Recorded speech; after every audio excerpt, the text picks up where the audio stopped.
अवचेतन मन हमारे शरीर से, हमारे हाथ पैरों से, हमारी बुद्धि से काम करवा सकता है? आपने शेख चिल्ली का क्लासिकल एग्जाम्पल बताया है। हाँ, ठीक है। शेख चिल्ली किसी भी ना अपनी उन्नति करते हैं, ना समाज की उन्नति करते हैं, ना देश की उन्नति करते हैं।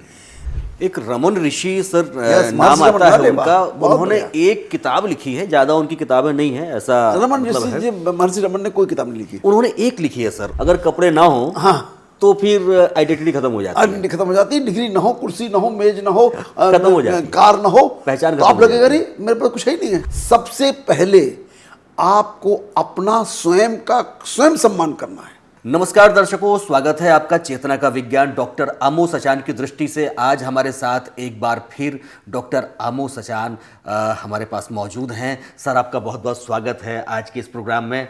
सर, हम और हमारे दर्शक पिछले कई सारे एपिसोड से आपसे ऊर्जा को लेके, चेतना को लेके, संसार को लेके, इस मायावी दुनिया को लेके और अंदर की यात्रा को लेके बहुत सारी चीज़ों को जान रहे हैं, समझ रहे हैं, सीख रहे हैं। थोड़ी थोड़ी चीज़ें चूँकि अब मानव मस्तिष्क है, प्रैक्टिस दूसरे तरीके की हमारी होती रहती हैं, तो इन चीज़ों को थोड़ा सा मुश्किल तो है, लेकिन धीरे धीरे मुझे पूरा भरोसा है, मुझे समझ में आ रहा है तो मेरे दर्शकों को भी ये चीज़ें समझ में आ रही होंगी। आज के एपिसोड में सर हम आपसे ये प्रार्थना करेंगे कि आज हमें थोड़ा सा जो हमारा चेतन मन और अवचेतन मन किस तरीके से काम करता है, मतलब मैं कई बार कंफ्यूज होता हूँ कि हम चेतन मन को आदेश दें कि अवचेतन मन को आदेश दें, दोनों में कौन हम क्या करेंगे। अवचेतन मन का एरिया कितना बड़ा है, चेतन मन का एरिया कितना बड़ा है, तो बड़ा कन्फ्यूजन सा लगता है कई बार। तो हम किससे बोलें और क्या बोलें, और उसकी जो वातावरण होना चाहिए, हम क्या कहीं भी बैठ के बात कर सकते हैं अवचेतन चेतन मन से, या फिर उसके लिए पर्टिकुलर कोई टाइम होता है, कोई कमरा होता है, कोई ख़ास तौर पे कोई कपड़े पोशाक, या किसी शीर्षासन में या वज्रासन में या किसी तरीके से बैठे तभी वो कमांड लेगा, ऐसा कुछ है सर क्या? बिल्कुल नहीं। ये हमारे शरीर की और मन की जो होने वाली क्रिया है, ये सामान्य क्रिया है। एक्चुअली हम इसको भूल गए हैं, किसी ने बताया नहीं, किसी ने सिखाया नहीं, इसलिए उसको बहुत विशेष लग रही है। ऐसा है नहीं। हमारा ये शरीर है सामान्य सा, हमारा मन है जो उसको रेगुलेट करता है। मन खाली इस शरीर से डिस्कनेक्ट, इस आत्मा से डिस्कनेक्ट हो गया है और इस शरीर के कनेक्शन में आसक्त हो गया है, इसलिए सारे विकार हम पैदा करते हैं। तो इस शरीर की आसक्ति से दूर होने का काम ही ध्यान की प्रक्रिया है। क्या हम कोई कमांड दे दें अवचेतन मन को और कुछ करें ना, क्या कमांड देना ही पर्याप्त है और अवचेतन मन हमारे शरीर से, हमारे हाथ पैरों से, हमारी बुद्धि से काम करवा सकता है? मतलब कमांड देने के बाद में हम आराम से बैठ गए, हमने बहुत ही ध्यान से और हफ्ते भर हमने कमांड दिया, हमने लिख के रख दिया अपने कमरे में कि मुझे ये टारगेट पूरा करना है, मुझे ये टारगेट पूरा करना है, मुझे ये टारगेट पूरा करना है। आपने शेख चिल्ली का क्लासिकल एग्जाम्पल बताया है। हाँ, ठीक है। शेख चिल्ली किसी भी ना अपनी उन्नति करते हैं, ना समाज की उन्नति करते हैं, ना देश की उन्नति करते हैं।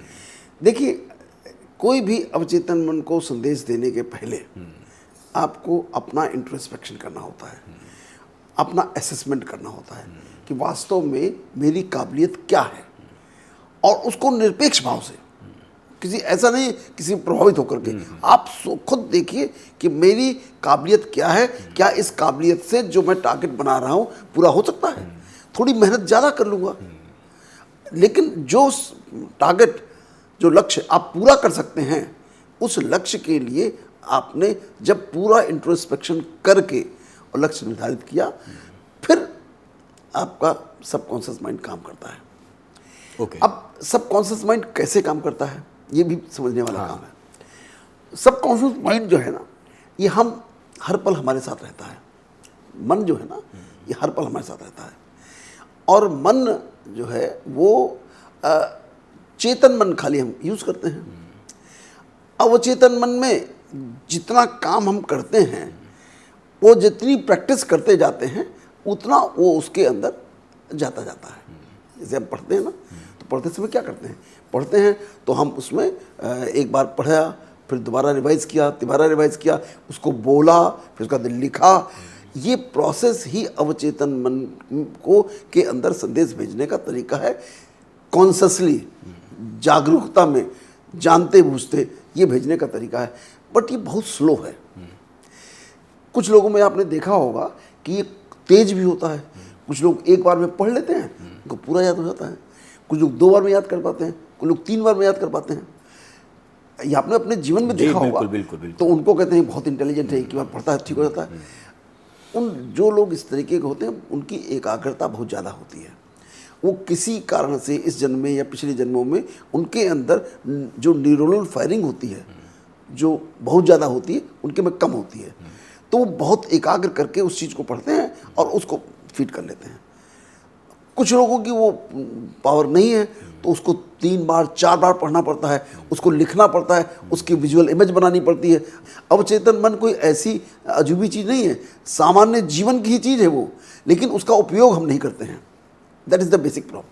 अब दूसरी बात ये है कि अवचेतन मन का मैक्सिमम उपयोग कैसे किया जाए, ये बहुत ज़रूरी समझना है। अवचेतन मन जो है सामान्य कंडीशन में वो सुनता नहीं चेतन मन की, इसीलिए पढ़ने में बहुत टाइम लगता है। इसीलिए पढ़ने में बहुत टाइम लगता है। आप अगर एक क्लास में देखिए, बैठिए, मान लीजिए 100 बच्चे बैठे हैं वहाँ पर और क्लास हो रही है, ये सब एक्सपेरिमेंट खूब किए गए हैं, और आप उसके बाद उन लोगों से तुरंत उनको कुछ बताइए नहीं कि आपका इसके बाद परीक्षण होना है, और उन्होंने आपने पूरी क्लास हो गई, उसके बाद उनको रोक दिया, अब आपका टेस्ट होगा। उसकी रिटेनिंग कैपेसिटी 15% है। ओके। कुल 15%। अगर 100 चीज़ें पढ़ाई गई हैं तो 15, दैट में डिफर, 15 से 20 किसी का हो जाएगा, 25 हो जाएगा, किसी का 10 ही रह जाएगा, क्योंकि ये उसकी अंदर ब्रेन के अंदर चलने वाली न्यूरल फायरिंग है। वो कितना फोकस कर पा रहा है उसके अनुसार वो वेरी करता रहता है। तो हमको अवचेतन मन को कैसे ज़्यादा उसका उपयोग करें, अगर सारा खेल अवचेतन मन का है तो उसको कैसे हम ट्रेंड करें। तो हमें दोनों तरीके से ट्रेंड करना है। एक तो ट्रेंड करना है प्रैक्टिकली उसको अपना बना करके, और दूसरा उसके अंदर विकारों से मुक्त करके। दोनों काम करने पैरेलल। एक तो बिल्कुल इससे किसी का संबंध नहीं है, यदि आप अपने लिए स्वाध्याय करते हैं, पढ़ते लिखते हैं, याद करते हैं, इससे न किसी का नुकसान है न किसी का फ़ायदा है। ये आपका अपना स्वाध्याय है। इसके लिए भी मुझे अपनी न्यूरल फायरिंग को कम करना पड़ेगा। हमें तभी याददाश्त बढ़ेगी हमारी। जो कहते हैं ये गोली खा लो, वो गोली खा लो, उससे कुछ नहीं होने वाला। कोई गोली ऐसी नहीं जो याददाश्त, आप स्वयं बढ़ा सकते हैं। आप अपनी एकाग्रता की शक्ति को बढ़ा करके अपनी रिटेनिंग पावर बढ़ा सकते हैं, सब। लेकिन एकाग्रता की पावर बढ़ाएंगे जब फोकस करके आप देखना सीखेंगे, जान जाएंगे, तो अब हो जाएगा।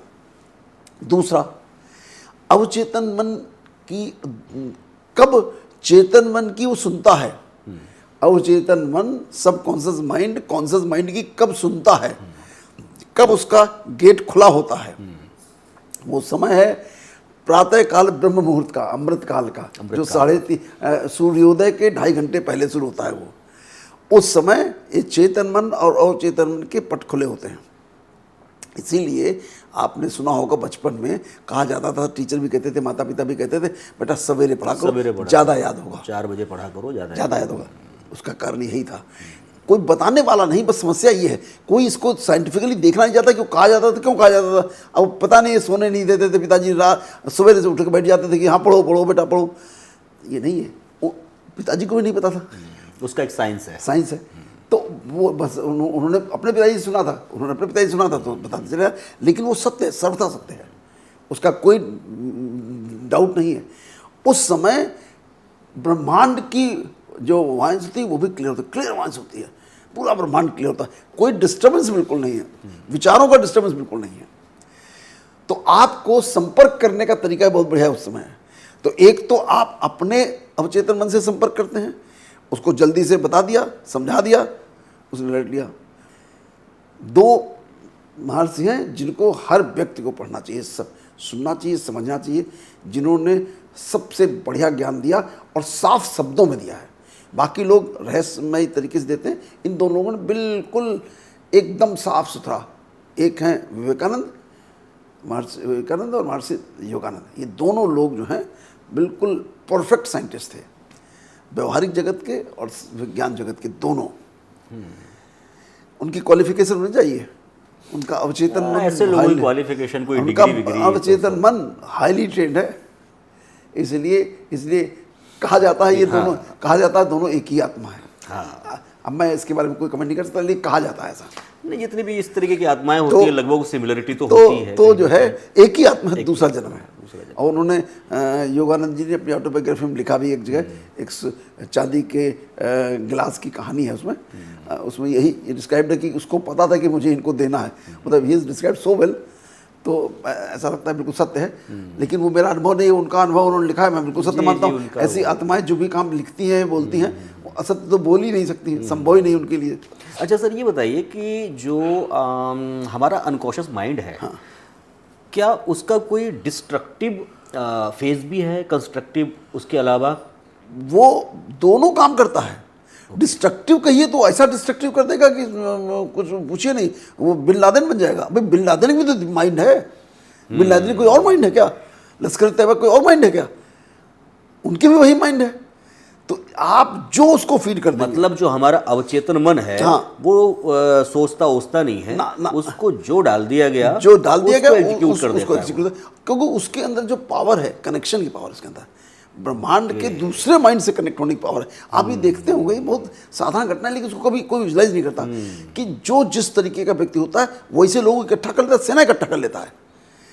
आप अगर कोई संत है, उसके चारों तरफ संत ही मिलेंगे बैठे हुए, और अगर कोई दुर्जन है, माफिया है, गैंगस्टर है, उसके चारों तरफ इकट्ठा होते, कहाँ से इकट्ठा हो जाते हैं? आप एक तमंचे वाला ढूंढिए, आप नहीं मिलेगा। और उसके सारे दुनिया भर में तमंचे वाले इकट्ठा है, कहाँ से इकट्ठा है? ये अवचेतन मन की वैसे ही काम करता है। एक रमन ऋषि सर नाम आता है उनका, उन्होंने एक किताब लिखी है, ज्यादा उनकी किताबें नहीं है ऐसा। रमन ऋषि, महर्षि रमन ने कोई किताब नहीं लिखी, उन्होंने एक लिखी है सर। और वो आपका, ये मैंने सुनने के बाद में मुझे उस चीज का वो हो रहा है, हु एम आई, जो 3 शब्द हैं वो कितने इंपॉर्टेंट है। उन्होंने किताब नहीं लिखी है। अच्छा, किसी ने लिखी होगी, उन्होंने बोला होगा। ना, उन्होंने सिर्फ बोला होगा, तो किसी ने लिखा होगा। जैसे ओशो ने भी नहीं लिखी कोई किताब। हाँ, वो के तो ओशो की तो हजारों किताबें हैं, लेकिन उन्होंने एक भी किताब नहीं लिखी। तो ये वो संत हैं, इनके मुख से जो वाणी निकलती है ना, वो ईश्वरी वाणी निकलती है। मतलब ये बोलने के बाद आपके तो मुझे समझ में आ रहा है कि हु एम आई, जिसको लोग यूं ही वो जाने देते हैं, वो 3 शब्द कितने इंपॉर्टेंट, सबसे ज्यादा इंपॉर्टेंट है। आपको ये जानना तो पहला काम है कि हुए मैं कौन हूं। यात्रा शुरू नहीं हो सकती, जब तक आप ये जानेंगे नहीं। आप आज की तारीख में सब लोग अपने इस शरीर को ही समझ बैठे हैं, यही मैं हूं, यही मैं डॉक्टर सचान हूं, यही मेरी डिग्री है, ये मेरी संपत्ति है, ये मेरा परिवार है, मेरा संसार है। ये नहीं है। इससे भी एक स्तर ऊपर है सर। अगर कपड़े ना हो, हाँ, तो फिर आइडेंटिटी खत्म हो जाती है। आइडेंटिटी खत्म हो जाती है। डिग्री ना हो, कुर्सी ना हो, मेज ना हो, खत्म हो जाती है, कार ना हो, पहचान तो आप लगेगा नहीं, मेरे पास कुछ है ही नहीं है। आदमी अरे आप कोई सैल्यूट न मारे, आप तो अपने आप को सैल्यूट मारे। आपको एक और सफलता के लिए बहुत, ये भी एक ये पॉइंट आपने अच्छा पॉइंट आउट कर दिया। सबसे पहले आपको अपना स्वयं सम्मान करना है, सेल्फ रिस्पेक्ट, अपने आप अपना सम्मान करना है, और अपने आप से प्रेम करना है, और अपने आप को शीशे के सामने खड़े होकर कहना, मैं सर्वशक्तिमान का बालक हूं, बालिका हूं, और मैं इस संसार में सब कुछ अचीव कर सकता हूं। शीशे के सामने खड़े होकर कहना है, और फिर देखिए करिश्मा क्या होता है। वाह। लेकिन ये आपको करना पड़ेगा। अगर आप अपना सम्मान नहीं कर सकते हैं, अगर आप अपने आप से प्रेम नहीं कर सकते हैं, तो आप किसी से नहीं कर सकते हैं। सर बहुत बहुत धन्यवाद। आज जितने सहज भाव से आपने चीज़ों को उकेरा है, समझाया है हमें और हमारे दर्शकों को, बहुत मूल्यवान है। यही एक वो थाती लगती है कि हमारा शरीर नश्वर है, हमें और हमारी जितनी भी ये जमा पूंजी है, सब कुछ एक दिन यहीं पर ख़त्म होके जाना है, यहीं पर हमें छूट जाना है। हमारे साथ जो रहना है वो सिर्फ हमारी ऊर्जा को रहना है, हमारे ईश्वरीय गुणों को रहना है, और शायद वही जब हमारी अगली संतति पैदा होती है तो शायद कुछ अंश उन ईश्वरीय गुणों का ट्रांसफ़र होता है हमारी अगली संतति के रूप में, जो हम सब का एक कर्तव्य होता है। हम सब का कर्तव्य है इस जीवन काल में पहले अपने आप को उन सारे ईश्वरीय गुणों को धारण करते हुए धीरे धीरे धीरे धीरे बढ़ाते हुए अच्छी से अच्छी कंडीशन में पहुँचें, और इस जीवन को सफल करें, और आगे आने वाले जीवन में हम जो इस जीवन के जितने कर्म किए हैं हमने, उसके फल लेके जाते हैं हम, तो हम ऐसे कर्म करें कि वो फलदायी हों। फलदायी हो। क्या बात है सर, बहुत बहुत धन्यवाद सर। आज का ये जो मार्गदर्शन, आपका दृष्टिकोण हम सबको मिला है, उसके लिए हम आपका बहुत बहुत आभार व्यक्त करते हैं सर, ग्रेटिट्यूड आपका। अगले एपिसोड में सर हम फिर से इसी लकीर पर आगे चलने की कोशिश करेंगे। और सर तब तक के लिए धन्यवाद सर। धन्यवाद, नमस्कार।